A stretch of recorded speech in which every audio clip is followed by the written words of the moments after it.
माँ विंध्यवासिनी की अद्भुत कथा। देवी ने विंध्याचल को ही अपना धाम क्यों बनाया?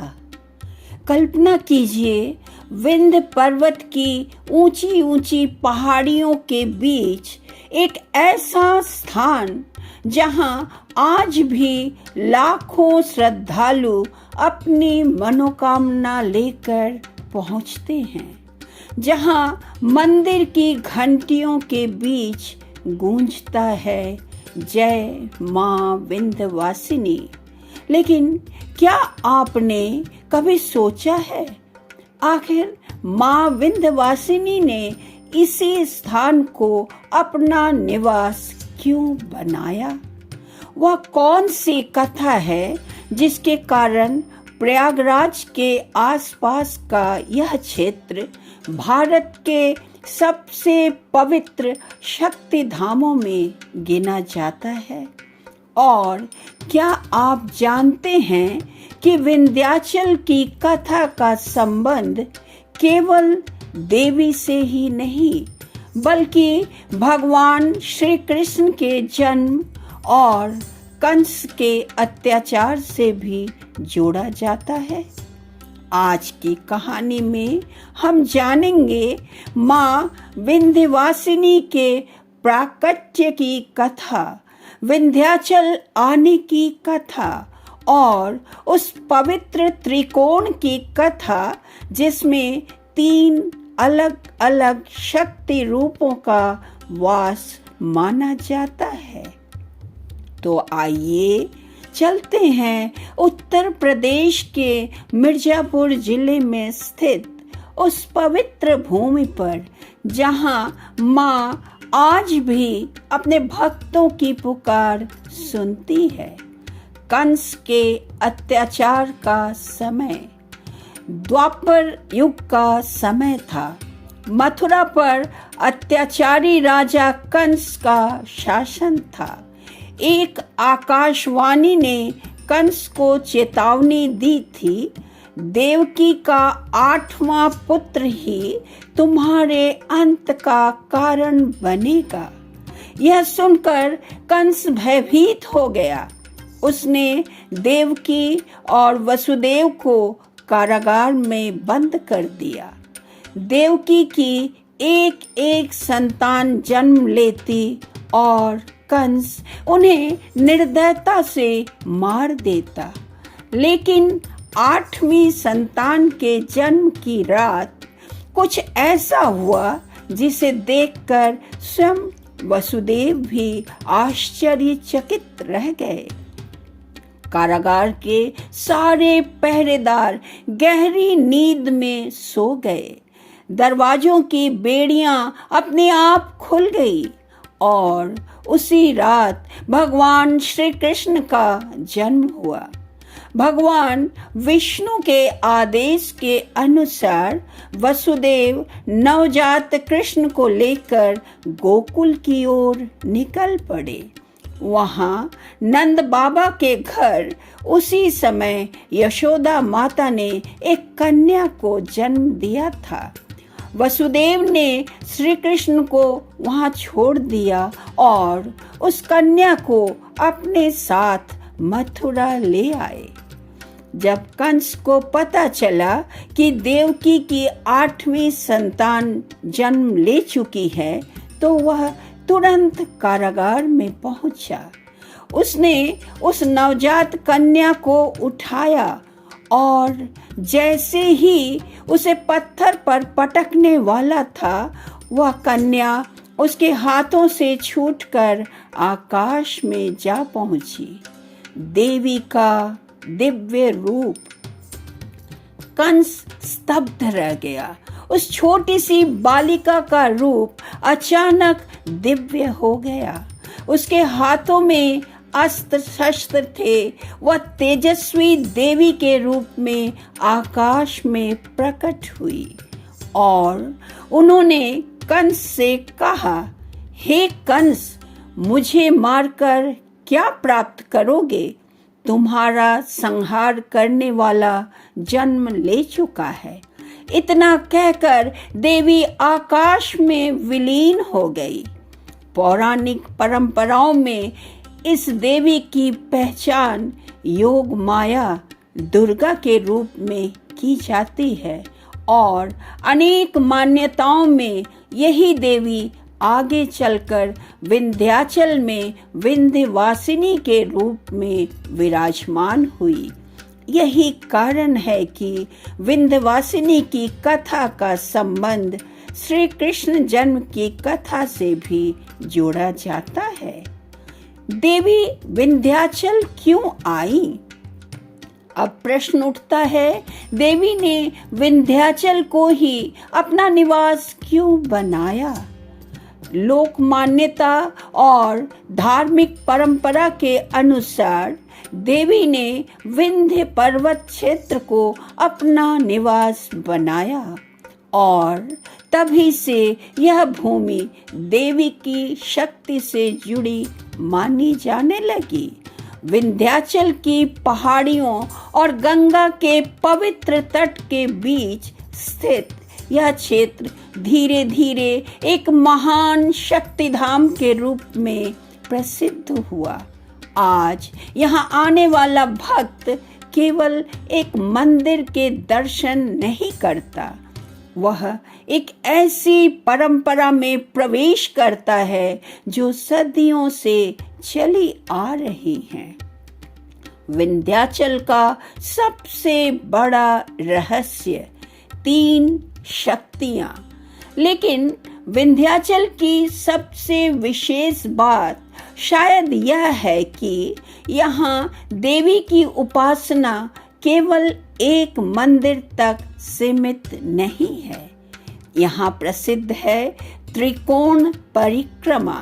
इस धार्मिक परंपरा में 3 प्रमुख शक्ति स्थलों को जोड़ा जाता है, माँ विंध्यवासिनी, माँ काली खोह और माँ अष्टभुजा।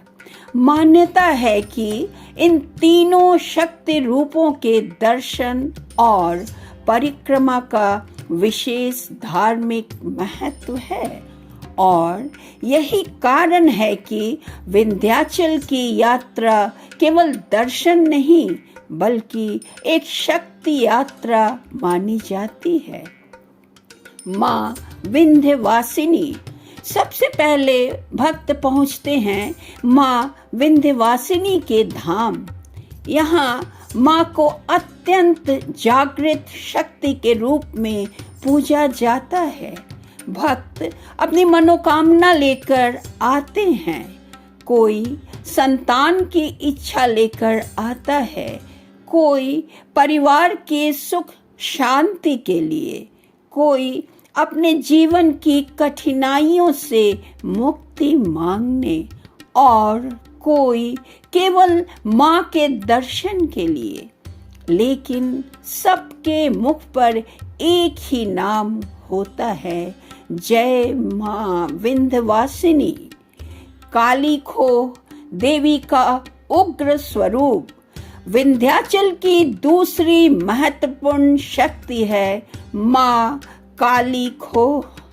नाम से ही स्पष्ट है कि यह स्थान एक गुफानुमा प्राकृतिक संरचना से जुड़ा हुआ है। यहाँ देवी के उग्र स्वरूप की पूजा की जाती है।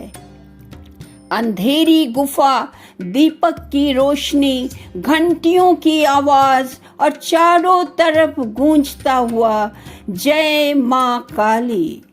इस स्थान का वातावरण विंध्यवासिनी मंदिर से बिल्कुल अलग अनुभूति देता है।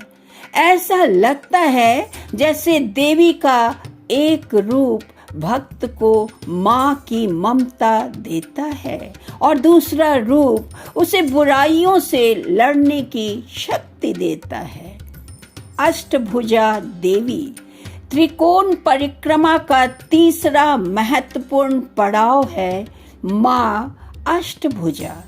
माँ के 8 भुजाओं वाले स्वरूप के कारण उन्हें अष्टभुजा कहा जाता है।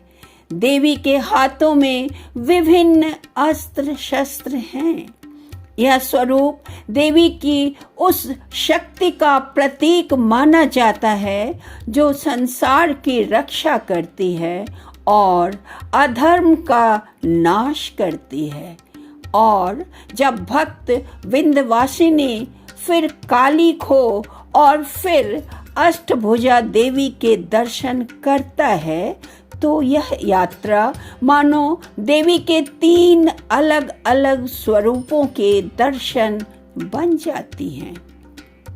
नवरात्रि में बदल जाता है विंध्याचल।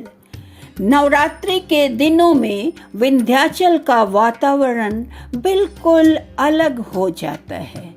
दूर दूर से श्रद्धालु आते हैं, मंदिर घंटियों से गूंज उठता है, गंगा के घाटों पर दीप दिखाई देते हैं और पूरी नगरी में एक ही स्वर सुनाई देता है, जय माता दी।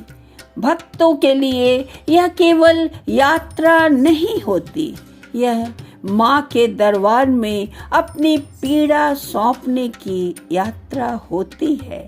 किसी के हाथ में लाल चुनरी होती है, किसी के हाथ में नारियल, किसी के हाथ में फूल, लेकिन सबकी आंखों में एक ही विश्वास, माँ सुनेंगी।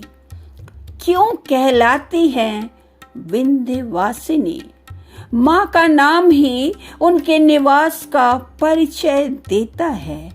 विंध्य प्लस वासिनी अर्थात विंध्य पर्वत में निवास करने वाली देवी।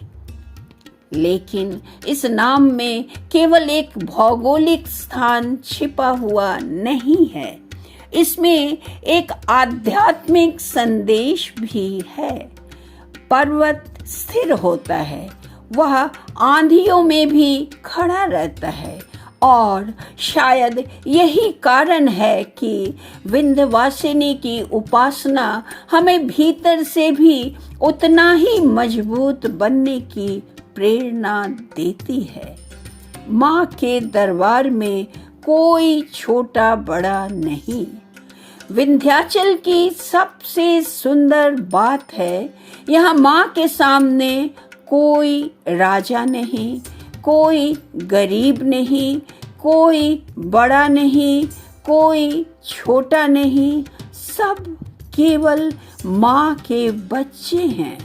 कोई अपने जीवन की परेशानी लेकर आता है, कोई बीमारी से परेशान होकर, कोई आर्थिक संकट में, कोई अपने बच्चों के भविष्य के लिए और कोई केवल इसलिए आता है क्योंकि उसके मन में माँ के प्रति श्रद्धा है। शायद यही किसी तीर्थ की सबसे बड़ी शक्ति है। वह मनुष्य को उसकी पहचान से निकालकर भक्त बना देता है। विंध्याचल का संदेश, विंध्याचल की कथा हमें केवल देवी की महिमा नहीं बताती, यह हमें याद दिलाती है कि जब जीवन में भय हो तो शक्ति को याद करो, जब जीवन में अंधकार हो तो माँ का स्मरण करो, और जब रास्ता दिखाई न दे तो विश्वास रखो कि माँ किसी न किसी रूप में मार्ग अवश्य दिखाएंगी।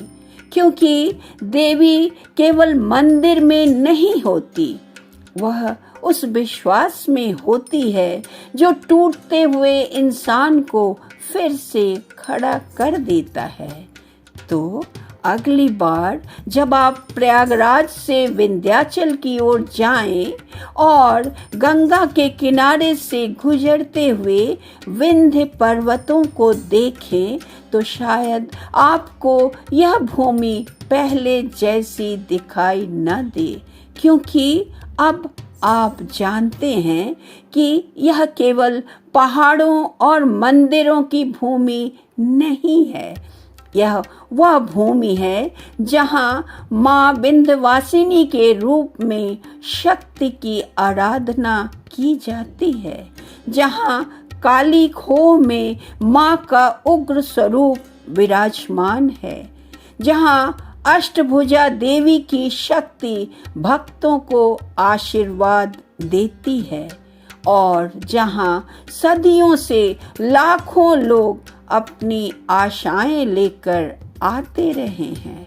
इसलिए अगर कभी मन बहुत परेशान हो तो माँ के दरबार में जाकर बस इतना कहिए, माँ मुझे कुछ नहीं चाहिए, बस मुझे शक्ति दे दीजिए, क्योंकि शायद माँ से मांगने की सबसे बड़ी चीज कोई इच्छा नहीं बल्कि उसे पूरा करने की शक्ति है। जय माँ विंध्यवासिनी, जय माता दी।